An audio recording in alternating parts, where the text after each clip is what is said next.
In 2014, OnePlus launched a phone that wasn't supposed to exist.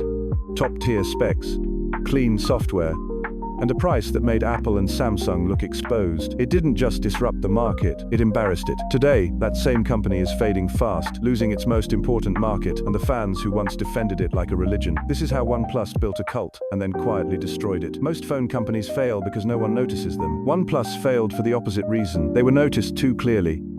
They stood for something specific and then walked away from it. To understand how OnePlus lost its way, we need to go back to the moment when it had nothing except a very sharp idea. In 2013, Pete Lau left Oppo knowing exactly how big phone companies worked. Heavy marketing, carrier deals, inflated prices.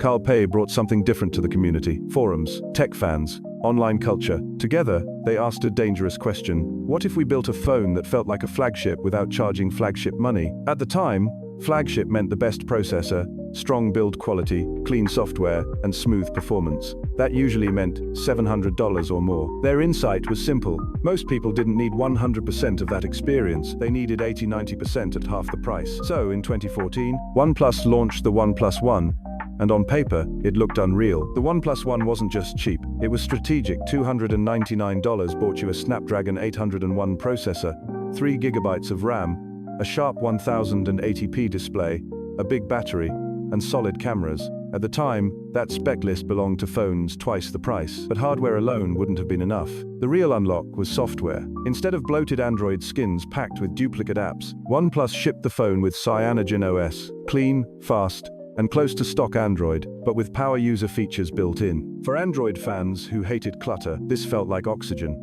Later, they built OxygenOS around one promise: light, fast, essential. No ads, no junk apps, no visual noise. And then there was the business model. OnePlus skipped carriers, skipped retail stores, skipped glossy in-store displays.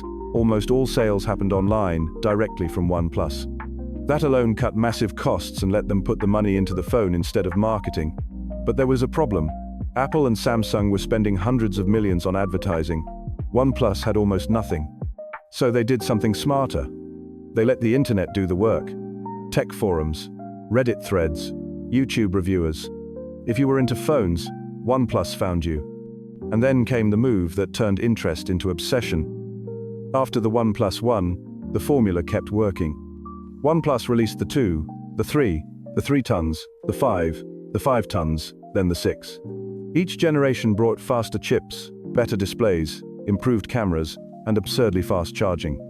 Prices crept up, but slowly enough that fans accepted it.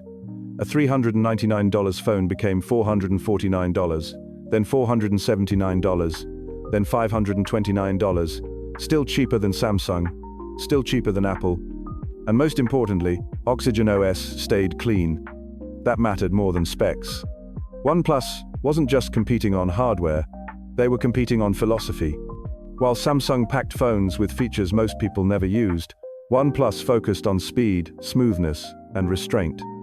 Carl Pei openly said they avoided adding features just to look different.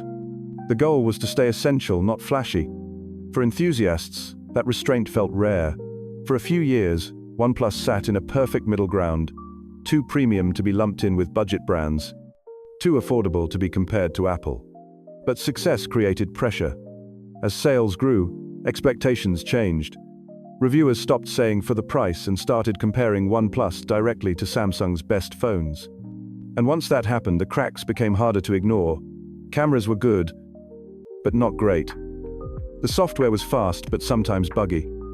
Support was decent, but not Apple level. These flaws were forgivable at $400. They felt bigger at $600. Then came 2020. The OnePlus 8 Pro was the moment everything shifted. On paper, it was everything fans had been asking for. Top-tier Snapdragon chip, 120 Hz OLED display, wireless charging, water resistance, no compromises. But the price changed the conversation overnight. In the US, it launched at $899, climbing to $999. In Europe, up to £899. This wasn't flagship killer pricing anymore. This was flagship pricing. Suddenly, OnePlus wasn't fighting Samsung from below, they were fighting it head-on. And when people pay Samsung money, they expect Samsung polish. Tiny issues that once felt charming now felt unacceptable. Software quirks became annoyances, camera tuning faced harsher scrutiny. OnePlus had crossed an invisible line.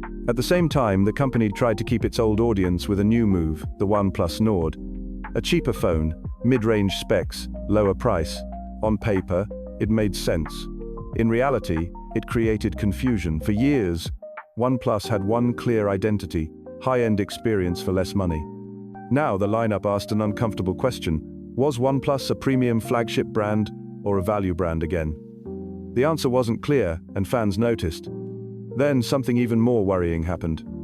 Carl Pei, the voice of the community, the face in the forums, quietly left the company. No dramatic announcement, no clear explanation, just gone. Shortly after, Pete Lau took on a bigger role at Oppo, the company he originally left to start OnePlus. And that's when the illusion began to crack.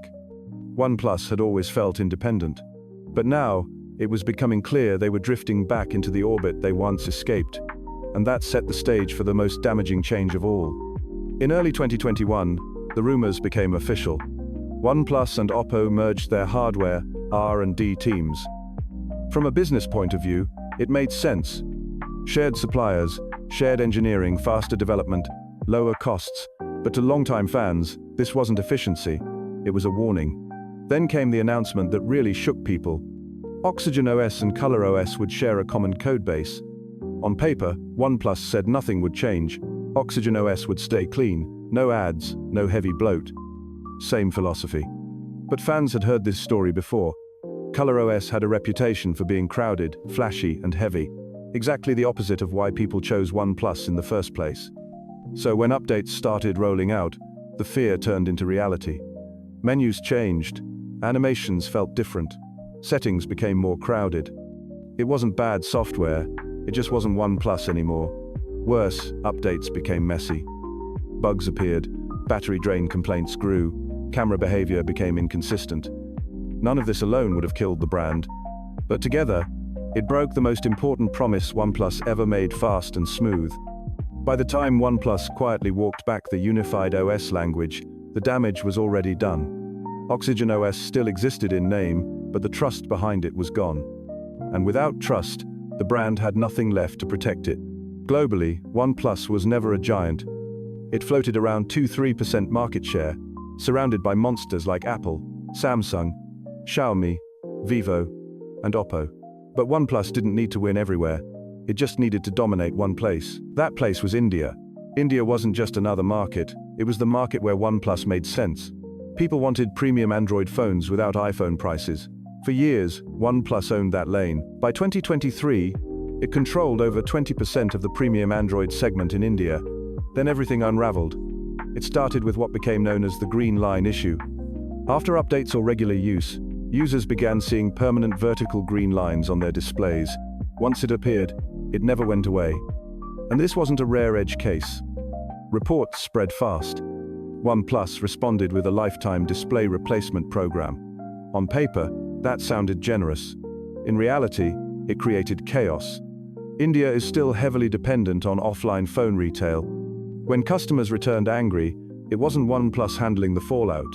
It was the retailers, staff time, paperwork, slow claim approvals, thin margins getting thinner. Selling OnePlus phones became more trouble than it was worth. Retailers stopped pushing them, some stopped stocking them entirely. In 2024, South Indian retail associations publicly threatened to drop OnePlus, citing low margins and warranty headaches. Competitors stepped in immediately. Google pushed the Pixel aggressively. Samsung leaned harder into the premium segment.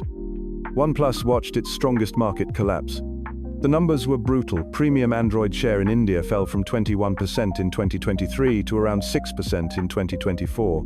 Overall market share dropped below 4%.